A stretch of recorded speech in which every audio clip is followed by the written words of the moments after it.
When I think of Charlotte Mason, I think of every aspect of their life as them learning to be a good member of society, for lack of a better word, a good adult, a good mother, a good father, a good person, because of how they used learning in everyday moment of their life.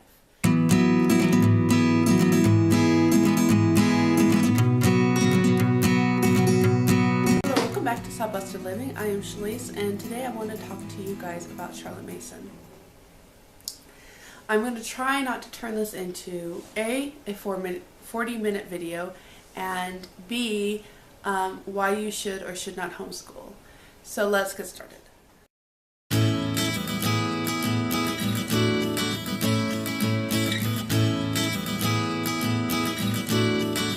I wanted to kind of just give a little bit of a background story for those of you that may be new or may not even know any of this about me.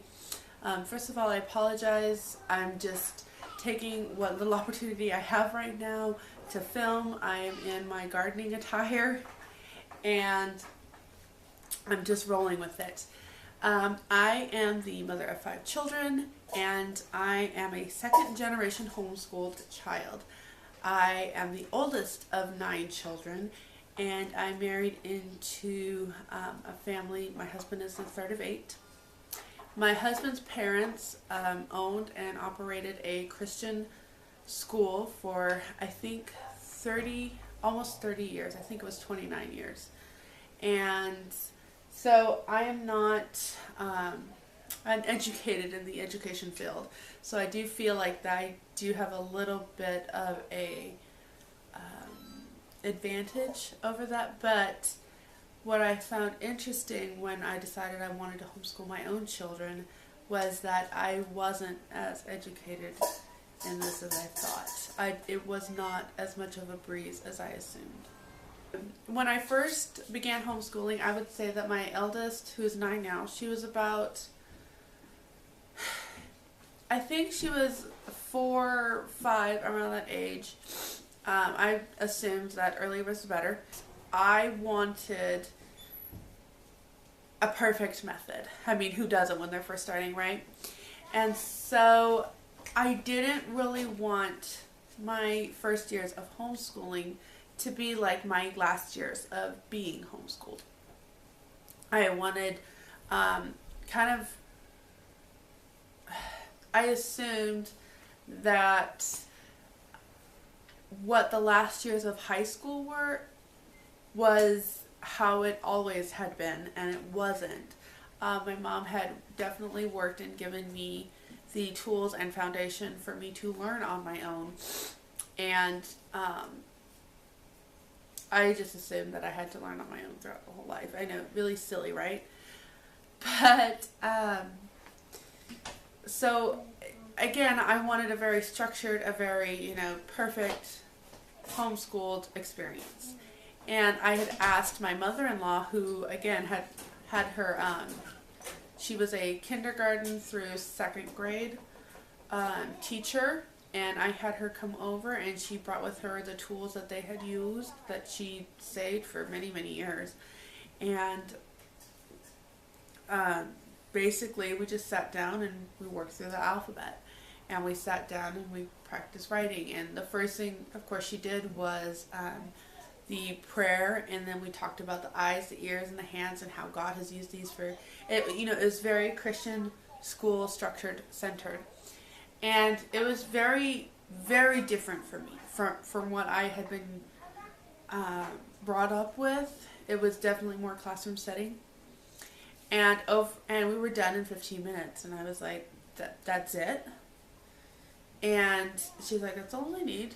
When they're in school, we have to give them busy work, but that's all I need. And day by day, they're going to learn, and they just, continue on from there. And I was just so flustered by that. I'm going to start getting, very into this and very, it'll end up being a very long video. But in the end, I would say last year, starting in the fall, I would say was my first devoted Charlotte Mason method, and even then I have adapted since then. So for about a year, it's been more, this is what I want kind of deal. And that really did start when my son was starting to do school, and a lot of the textbook and the Abeka, because my in-laws were very into Abeka, it was becoming a daily struggle that I was just very unmotivated by learning, and it was just check off, okay, we've done this, check off, we've done this, check it off. But there was no love of learning. And when I decided I had wanted to homeschool, that was a huge and very important part to me, was the whole love of learning and learning with the children. I had always called myself a Charlotte Mason because I assumed Charlotte Mason just meant, you read a lot. And that's something that we had established from the beginning. I mean, when my husband and I were pregnant, when I was pregnant with my eldest, we were living in that 770 square foot house. And I remember us being in the master bedroom, and it was the only place to really have the television. I didn't really like it in the bedroom, but that was really the only place to have a television. And we were just having stacks of books everywhere. I mean, they were just piles. And both of us were like, okay, we can get a little more order if we get rid of the television and we just have a bookcase there. And of course, like I said, I think I was pregnant with my eldest daughter. I might have been pregnant with my second, and I'm not very good with timelines. I might have been pregnant with my second, and we just had not watched a ton of movies. But, excuse me, we got rid of the television. It really wasn't an issue. We did have the computer that we could watch movies on if we wanted to. But I have never regretted that decision, ever. Even now, to this day, when we're struggling to, take time and watch a movie on my laptop, the DVD player is, or the CD drive and the portable DVD player that you can plug in, we're having so many issues with that.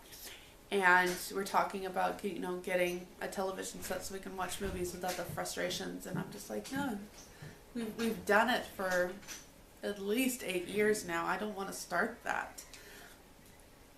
And so I really just don't regret that decision of putting a bookcase there. So for my point being, from the beginning, my children have all been exposed to books. And what's interesting to me is that even with that book exposure, I didn't read to them. I didn't really read to them until the beginning of this last year, I would even say I started back in the summer. I just didn't. I just assumed that it was natural to have a book learning, and it isn't natural for everybody. And it was one of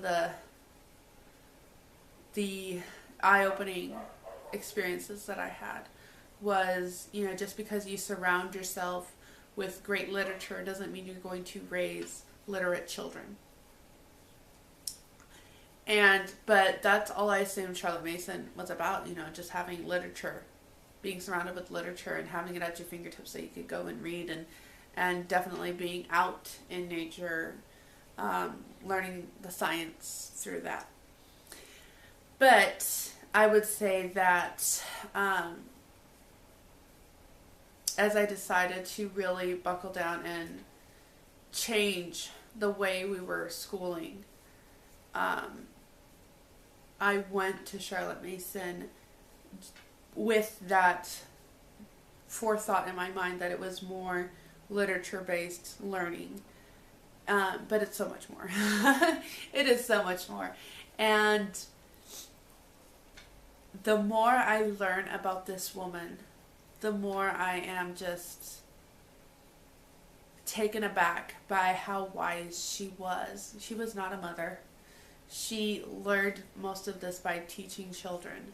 And isn't it interesting that today we think we are so progressed in our child development knowledge, and most of it, if you just read it and then read what she had wrote back then, back in the 1800s, how very similar their thinking is. And we just, mind blown. We think we're so advanced today, and here she is saying, 100 years ago, or over 100 years ago, she was saying the exact same thing, just in more stronger vocabulary. The more I read about her, the more I see how even she kind of developed her ideas. And, so many children today were influenced by teachers that thought outside the box to reach her children. And here's exactly what Charlotte Mason did. She thought outside the box to reach these children and see what they needed. And the whole motto, if I could sum everything up about Charlotte Mason, it would be her, and I'm going to get this wrong. It's what happens when you try to paraphrase and you don't put it in memory. But education is an atmosphere. The home is the atmosphere of education. And so when I think of Charlotte Mason, I think of every aspect of their life as them learning to be a good member of society, for lack of a better word, a good adult, a good mother, a good father, a good person, because of how they used learning in everyday moment of their life. And it can be from the moment they rise up to those good habits that they have with making their bed and speaking respectfully to one another, not just to the parents, but to one another. The habit of obedience, because you're going to have to obey the law. The habit of just cleanliness, the habit, they wake up with habits. And then you progress into their day-to-day life as they're, eating breakfast. You've learned how to make breakfast. You're learning these tools that you are going to need throughout life. So you've learned how to make breakfast. You've learned how to clear your place up. You've gone into outdoor play, and you're learning to observe, and you're learning to just do all these things. This is what I've seen to be the heart of Charlotte Mason. This is my goal as a teacher following the Charlotte Mason method. That is my goal, to have children that can be self-reliant, that can be good members of society, that can respect one another, that can know how to learn. Because I'm having to learn all this myself. So learning does not stop when they graduate. They need to know how to learn for themselves. My husband is amazing at researching. Amazing. He knows how to put aside things that really you kind of wonder if they know what they're talking about. He knows how to find the error in those thoughts, especially when we are flooded with information. That's what I want my children to do. My husband has done so many things in life. He has worked as a blacksmith. He has worked with horses. He has been a construction worker. He is now a automotive mechanic. He helped his parents build their house. That is the kind of resourcefulness I want both of my children to learn. Not just my boys, but my girls. Because I don't want my girls stuck in the situation that I am now with. I'm so reliant on my husband being able to do some things, and I don't see that as being useful at all. That's not really the right word, but you get the idea. What's going on, children? I'm going to have to end this video here, and we'll just call it a part 2 series. We need to head out to the other house and do some weeding and gardening and, being self-reliant. So thanks for watching. I will see you in my next video, and until then, be well.